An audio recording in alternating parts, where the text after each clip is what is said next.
പൊറോട്ടയും ഗ്രേവിയൊക്കെ ബാക്കി വന്നു കഴിഞ്ഞാൽ അതിനെ ഒന്ന് മേക്ക് ഓവർ ചെയ്തെടുത്ത് ഒരു കൊത്തു പൊറോട്ട ഉണ്ടാക്കാം. ഒരു പാൻ ചൂടാകുമ്പോൾ അതിലേക്ക് വെളിച്ചെണ്ണ ഒഴിച്ച് കടുക് പൊട്ടിച്ച് സവാള ചേർത്ത് നന്നായിട്ടൊന്ന് വഴറ്റിയെടുക്കുക. ഇതിലേക്ക് തക്കാളിയും കൂടെ ചേർത്ത് ഒന്നുകൂടെ ഒന്ന് വഴറ്റി ഉപ്പ്, മഞ്ഞൾപ്പൊടി, മുളക് പൊടി എന്നിവ ചേർത്ത് മസാലയുടെ പച്ചമണം മാറുന്നത് വരെ വീണ്ടും വഴറ്റിയെടുക്കുക. ഇതിലേക്ക് 2 മുട്ട പൊട്ടിച്ചൊഴിച്ച് നന്നായിട്ട് സ്ക്രാമ്പിൾ ചെയ്തെടുക്കുക. അതിനുശേഷം ചെറുതായിട്ട് മുറിച്ച് വെച്ചിരിക്കുന്ന പൊറോട്ട കൂടെ ചേർത്ത് എല്ലാം കൂടെ നന്നായിട്ട് മിക്സ് ചെയ്തെടുക്കുക.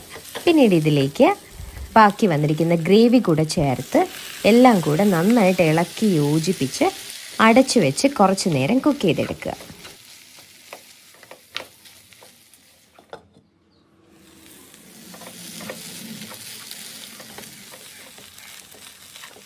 അപ്പോൾ ഇത്രയേ ഉള്ളൂ, നമ്മുടെ കൊത്തു പൊറോട്ട റെഡി. അപ്പോൾ എൻജോയ്. പൊറോട്ട